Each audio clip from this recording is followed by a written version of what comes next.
আসসালামু আলাইকুম। আমরা আমাদের ইলেকট্রনিক রিচার্জেবল আমব্রেলার দ্বিতীয় মডেলটি দেখতেছি। দ্বিতীয় মডেলটি আকারে কিছুটা ছোট এবং এটি ফোল্ডিং টাইপ। এটাকে আমরা আমাদের যেমন আগের মডেলটি ছিল লং হ্যান্ডেল, এটাকে আমরা বলতেছি FS model, folding type small size model.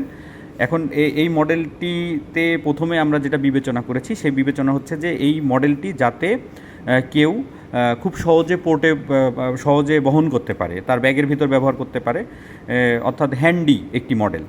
তো অর্থাৎ এটি আকারে ছোট। তো আমরা মডেলটি ওপেন করছি।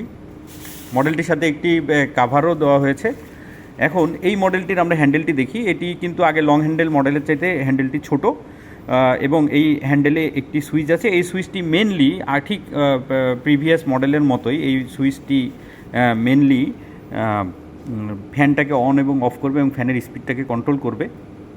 এবং এটার যে চার্জিং পোর্টটি আছে, সি টাইপ চার্জিং পোর্ট, সেটি আসলে আমরা হ্যান্ডেলেই স্থাপন করেছি। এবং এই সাইজটি, এই মডেলটির হ্যান্ডেল এবং প্রোডাক্টের সাইজ ছোটো হওয়ার কারণে এর মধ্যে যে ব্যাটারিটি আছে সেটি বিল্ট ইন সিস্টেম। এখন আমরা এই ছাতাটিকে ওপেন করছি।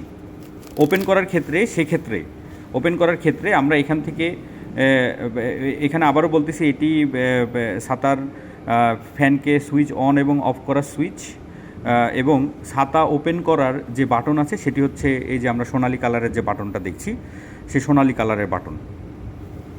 এখান থেকে সোনালী কালারের বাটনটি ব্যবহার করে ম্যানুয়ালি ছাতাটিকে ওপেন করতে হবে।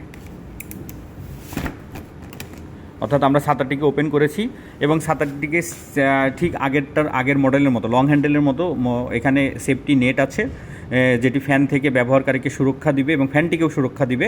এবং অনুরূপ আগে যে প্রসেসটি ছিল সেটি ছিল যে আমরা এখানে দেখছি যে এই ওপেন যে বাটনটি আছে সেই বাটনটি একটি নির্দিষ্ট পজিশনে যদি না যায় তাহলে কিন্তু ফ্যানটি অন হবে না। এবং কেউ যদি ভুল করে ফ্যান চালু অবস্থায় ছাতাটি ওপেন করে অফ করে ফেলে, সেক্ষেত্রে ফ্যানটি স্বয়ংক্রিয়ভাবে নিজেই বন্ধ হয়ে যাবে। আমরা ফ্যানটি ওপেন করেছি এবং ফ্যানটি 2টি স্পিড মোড আছে। এখন আমরা ফ্যানটি ক্লোজ করব।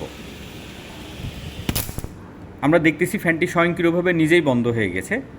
আমরা ফ্যানটিকে আবার পুনরায় আগের পজিশনে নিয়ে যাই। আমরা দেখব যে যদি ফ্যানের ওপেন যে বাটনটি আছে সেটি যদি নির্দিষ্ট পজিশনে থাকে, সেই ক্ষেত্রে শুধুমাত্র ফ্যান চলবে। অর্থাৎ আমাদের ইনসাইডে আরেকটি সেফটি সুইচ ইউজ করা হয়েছে।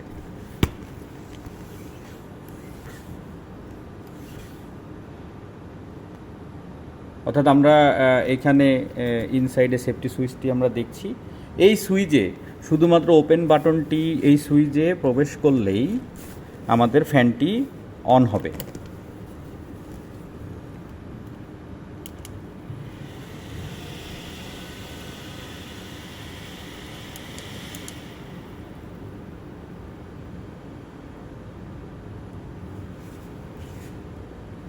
এখন আমরা এই ফ্যানের সাথে আমরা চার্জিং কেবলটিও আমরা প্রোভাইড করেছি। এটি আসলে এই ছাতাটির রিবন না, এটি আসলে চার্জিং কেবলটি